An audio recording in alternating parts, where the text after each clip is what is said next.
Hello everyone, কেমন আছো সবাই? আমি তো ভালো আছি। আজকে আবার তোমাদের সাথে আরেকটি ব্লগ নিয়ে চলে আসলাম। আমি সাধারণত তোমাদের সাথে রান্নার ভিডিওই শেয়ার করে থাকি, তবে ব্লগ ভিডিও শেয়ার করি পরিমাণে কম। সকালবেলা ঘুম থেকে উঠে নিয়ে ব্রাশ করে নিয়ে ফ্রেশ হয়ে গেলাম, আর তারপর জল খেয়ে নিয়ে এখানে রাতে আমি বাদাম কিশমিশ ভিজিয়ে রেখেছিলাম, সেগুলোকে খেয়ে নিলাম আর হাজব্যান্ডকেও দিয়ে দিলাম। তারপর চলে আসলাম রান্নাঘরে। তো সকালে তো প্রথমেই চিন্তা কি রান্না করব। তো আজকে না লুচি আর আলুর দম করব ভাবছি। তো তার জন্য আলুটাকে বেশ বড় বড় টুকরো করে কেটে নিয়ে সেদ্ধ বসিয়ে দিলাম। আর এখানে মশলার জন্য নিয়েছি আদা, জিরে আর কাঁচা লঙ্কা। মশলাটাকে করে নেব। আর এখানে আলুটাও সেদ্ধ হয়ে গেছে, এখন আলুটাকে নামিয়ে নিলাম। আর এখানে না আমি আজকে আটার লুচি বানাবো। আমার হাজব্যান্ড না ময়দা খেতে একদম পছন্দ করে না, তার জন্য এখানে আমি আটারই লুচি বানাবো। তো এখানে আটার মধ্যে আমি পরিমাণ মতো লবণ, অল্প চিনি আর অল্প সাদা তেল দিয়ে ভালো করে মেখে নিয়ে তারপর অল্প অল্প জল দিয়ে আটাটাকে ভালো করে মেখে নিচ্ছি। আটার ডোটাকে ভালো করে মেখে নিয়ে আমি প্রায় 10 মিনিটের মতো রেখে দিলাম। আর এখন মশলাটাও করে নেব। মশলাটা পেস্ট করা হয়ে গেছে। আর এদিকে চলে আসলাম রান্নাঘরে। কড়াই বসিয়ে তেল দিয়ে এর মধ্যে আমি দিয়ে দিলাম হলুদ, তারপর সেদ্ধ করা আলুগুলো দিয়ে দিলাম, তারপর দিয়ে দিলাম অল্প পরিমাণে লবণ। এখন আলুগুলোকে বেশ কড়া করে ভেজে নামিয়ে নেব। আলুটা তো সেদ্ধই ছিল, তাই বেশ কিছুক্ষণ লাগেনি ভাজতে, তাড়াতাড়ি ভাজা হয়ে গেছে, নামিয়ে নিলাম। তারপর ওই তেলেই দিয়ে দিলাম আমি সামান্য পরিমাণে সাদা জিরে, তারপর পেঁয়াজ কুচি। পেঁয়াজ কুচিটা কিন্তু তোমরা নাও দিতে পারো, নিরামিষ করতে চাইলে পেঁয়াজ কুচিটা না দিয়ে এমনিই করতে পারো। পেঁয়াজটাকে হালকা ব্রাউন কালার ভাজা হয়ে গেলে তারপর এর মধ্যে আমি বেটে রাখা মশলাটা দিয়ে দিলাম।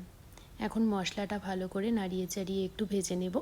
তারপর এর মধ্যে আমি দিয়ে দিলাম পরিমাণ মতো হলুদ, লবণ আর অল্প পরিমাণে কাশ্মীরি লঙ্কার গুঁড়ো।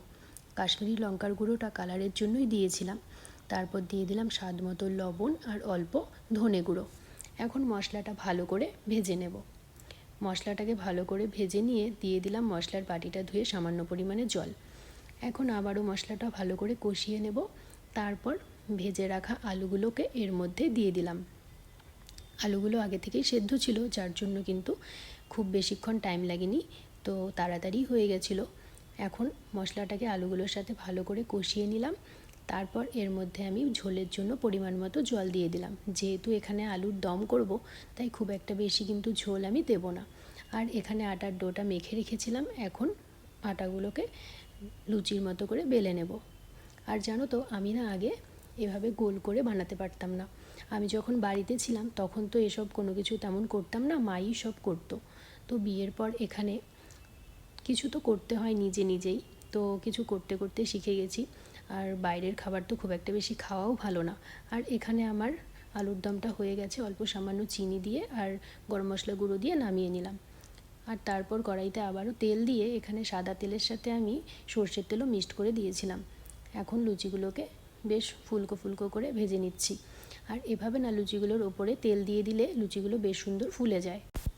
আর জানো তো, তোমাদের সাথে অনেক কিছুই শেয়ার করছি। আমি না আগে খুব একটা বেশি রান্নাবান্না পারতাম না, তবে বিয়ের পর এখানে এসে যেহেতু হাজব্যান্ডের সাথে একা থাকতে হয়, তাই অনেক কিছুই রান্নাবান্না মোটামুটি শিখে গেছি।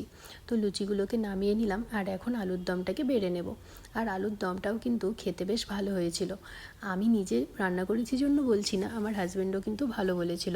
এখন খাওয়া দাওয়া করা যাক। তাহলে চলো, আজকের মতো টাটা। তোমাদের ভিডিওটা কেমন লাগলো প্লিজ কমেন্টে জানিও।